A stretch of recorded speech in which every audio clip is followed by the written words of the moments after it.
Mitos Paku Kuntilanak. Hello everyone, ketemu lagi sama gue Bella di acara cerita misteri. Kali ini gue ditemenin sama Chandra lagi. Hai semua, apa kabar? Thanks banget buat yang mau ngeklik video ini. Dan gue harap kalian tonton terus sampai habis dan jangan di skip-skip ya. Betul banget. Sebelum kita masuk ke pembahasan misterinya, gue mau minta tolong dulu sama teman-teman di rumah buat subscribe channel ini. Dan jangan lupa klik tombol loncengnya supaya kalian gak ketinggalan update video-video selanjutnya. Sebelum masuk ke tema bahasan kali ini, gue mau bacain email dari penonton dulu. Dari siapa tuh? Dari leoagustino@gmail.com. Hai Kak Bella, aku Leo di Jakarta. Aku mau tanya soal kuntilanak. Bener gak sih kalau kuntilanak yang dipaku kepalanya bisa balik lagi jadi manusia? Karena aku sempat dengar dari saudara tentang kepercayaan itu. Tolong diulas ya kak, please. Oke Leo di Jakarta, makasih banget buat kiriman emailnya. Pertanyaannya menarik banget nih. Bener gak sih kalau kuntilanak yang dipaku kepalanya bisa jadi manusia? Jadi sebenarnya gue pernah lihat cuplikan di sebuah film lawas. Intinya tentang seorang anak yang gak sengaja narik paku yang ada di kepala ibunya.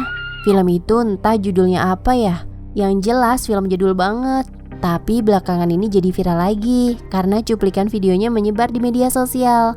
Biar gak penasaran, coba kalian lihat dulu video ini.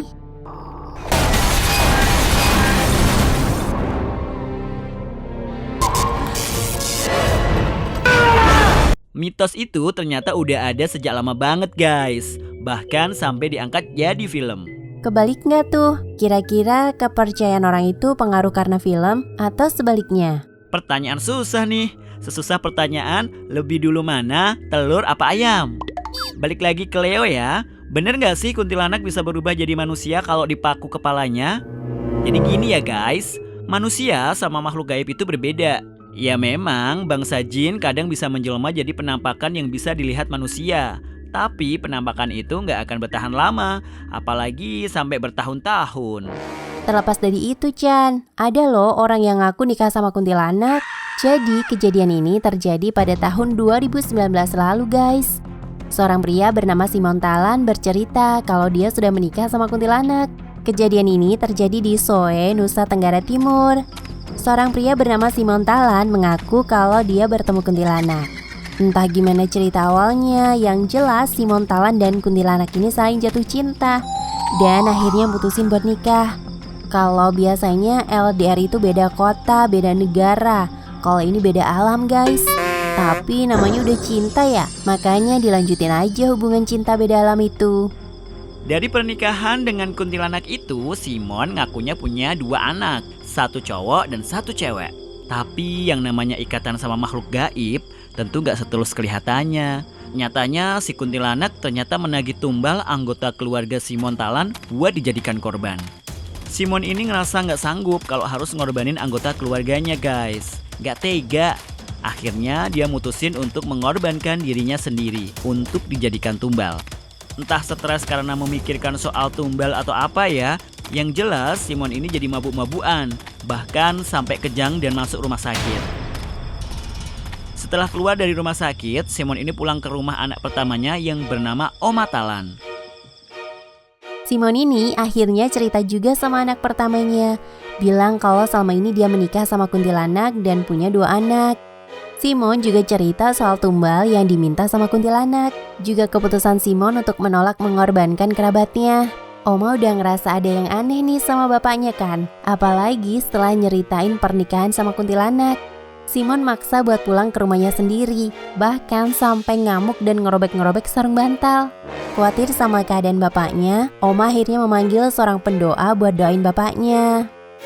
Karena terus minta diantar pulang ke rumahnya sendiri, akhirnya Oma pun mengantar bapaknya pulang ke tepi embung Tablopo. Beberapa saat setelah pulang, dia bawa peralatan pancingnya dan membawanya ke embung. Sayangnya, bukannya mancing, Pak Simon ini malah terjun ke embung tersebut guys.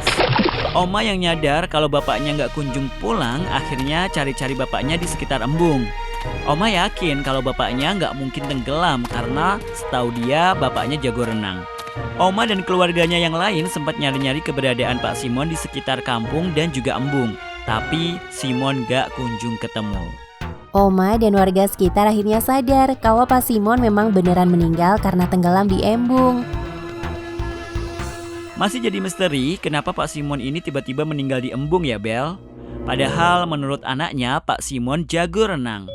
Entah ini ada hubungannya sama tumbal yang dibahas sama Pak Simon sebelumnya. Yang jelas cerita ini sampai bikin geger di tahun 2019. Dari pihak keluarga sendiri nggak pernah tahu sosok istri dari Pak Simon ya. Jadi meski menikah, tapi nggak ada orang satupun yang bisa lihat istri goibnya.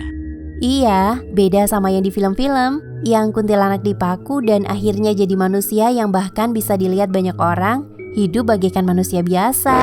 Kalau menurut gue itu nggak lebih dari adegan film ya. Karena makhluk diciptakan oleh Tuhan itu bakal tetap sama. Dari lahir sampai meninggal. Nggak bakal berubah jadi makhluk lain, gitu kan? Yang manusia akan tetap jadi manusia. Yang dari bangsa jin juga bakal tetap jadi jin. Apalagi cuma karena dipaku ya guys. Lagian menurut gue gak mungkin juga kuntilanak bisa dipaku. Secara kuntilanak itu makhluk halus, emang bisa dipaku. Tapi emang orang Jawa punya kepercayaan kalau kuntilanak itu katanya takut sama paku, gunting, pisau, dan benda-benda tajam lainnya. Makanya orang dulu biasanya naruh benda-benda itu di dekat tempat tidur bayi. Ada yang begitu? Loh, banyak. Kuntilanak kan dulu dikenal sebagai makhluk penghisap darah, khususnya bayi. Makanya orang dulu pakai barang-barang tajam yang dipercaya bisa jadi penangkal. Mitos ya itu ya, kepercayaan lama. Tapi mitos itu kayaknya udah gak begitu banyak dipercaya ya Chan. Gue aja baru tahu soal gunting, paku bisa jadi penangkal loh. Iya, udah banyak yang gak percaya. Kayaknya cukup sekian dulu pembahasan kita soal mitos kuntilanak ya. Semoga menjawab pertanyaan Leo di Jakarta.